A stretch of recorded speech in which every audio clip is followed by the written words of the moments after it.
일을 한다는 것은 비밀을 맞추는 게 아니라 호흡을 맞춰야 되는 거고, 호흡을 맞춘다는 것은 비밀을 맞추는 거하고 좀 다르다. 소비자로서와 동료로서는. 그래서 3세대, 각 세대의 이야기가 서로 아는 게 중요하지 않을까.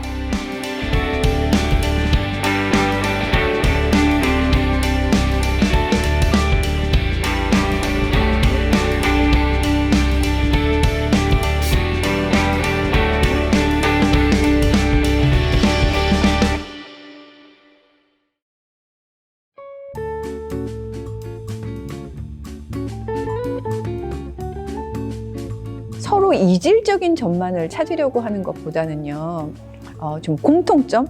쟤는 달라도 너무 달라가 아니라 그래도 우리가 한 조직에서 일해라는 공통점을 바탕으로 생각하는 거고요. 그리고 다른 점은 호기심을 가지고 봤으면 좋겠어요. 정말 왜 저래? 그러는 게 아니고 왜 저럴까? 라고 호기심을 가지고 봤으면 좋겠고요.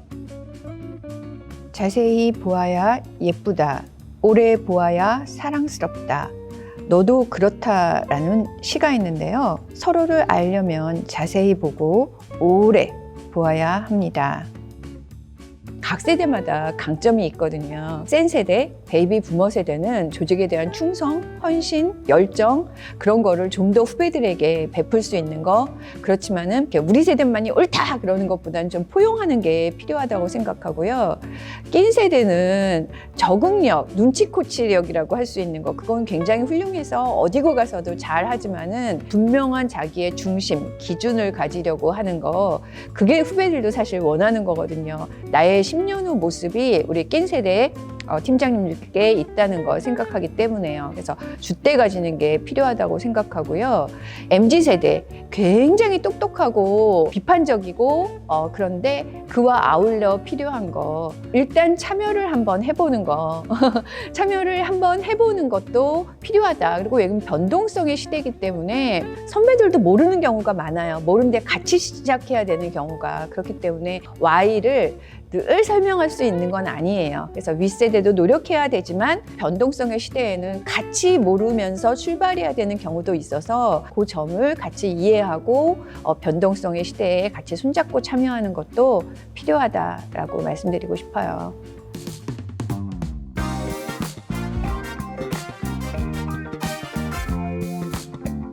그럴 때 제가 드리는 말씀은 3가지를 명심하라입니다. 그래서 잡뼈 소리가 되지 않고 뼈를 때리는 직원이 되기 위해서는요, 3가지 법칙인데요. 첫 번째는 스마트폰의 법칙.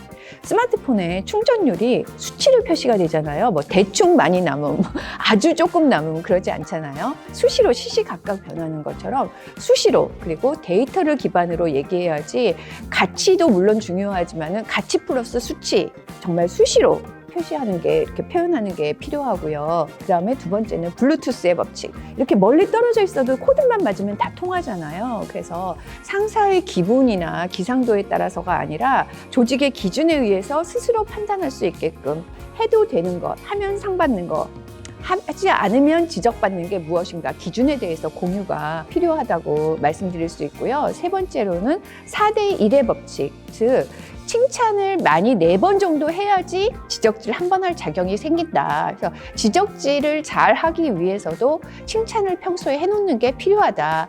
꾸중의 자격이라고 할까요? 이게 입금, 출금하고 똑같아요. 우리가 입금을 해야지 출금을 할 수 있잖아요. 그렇지 않으면 깡통 계좌가 되는 것처럼 평소에 칭찬을 해놔야지 나를 알고서 내 성장을 위해서 이렇게 피드백을 해주는구나. 그러면서 잡뼈 소리가 아니구나 라고 생각을 할 수가 있습니다.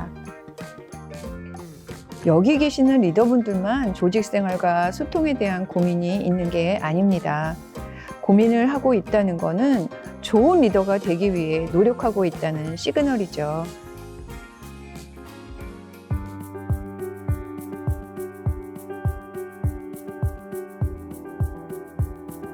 진지하면서도 활발해서 참 좋았어요. 세대 간 동물 표현할 때 원숭이 MZ세대 말씀하실 때 짠하고 낀 세대 소 말씀하실 때도 짠하고 그래서 굉장히 진지하면서도 활발해서 인상 깊었습니다.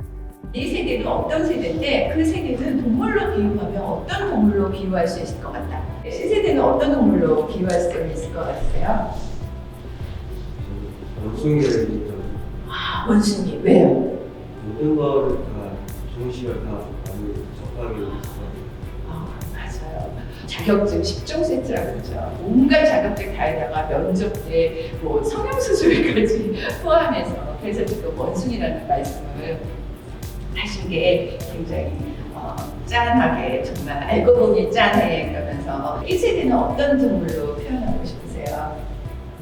묵묵이라는 호 아닐까요? 아, 묵묵히 일하는 소. 아, 소라는 말을 들으니까 마음이 짠하네요. 제일 많이 나오는 게 낀세대 표현으로 나오는 건 소더라고요. 여러 가지 사회 조직 변화, 조직 문화 변화에서 그 유동성을 다 온몸으로 지고 가는 세대가 바로 낀세대라고 볼 수가 있습니다. 그래서 바로 소라고 표현하신 것 같아요. 예, 또 이런 짠함이 있습니다. 우리 선배 세대만큼 사실 열심히 헌신하면서 살아온 세대가 없잖아요. 그리고 솔직히 우리 후배 세대만큼 일을 이렇게 잘하는 세대가 없잖아요. 그래서 알고 보면 잘해, 알고 보니 짠해. 그렇게 서로 인정과 수용을 할 때 멋진, 아름다운 한양의 소통이 되지 않을까 합니다. 소통은 늘 어렵죠. 어느 조직이든 문제없는 조직은 없습니다. 문제없는 조직이라고 말하는 게 문제없는 거죠. 서로 오래 보고 소통하려는 과정이 있느냐, 없느냐가 가장 중요합니다.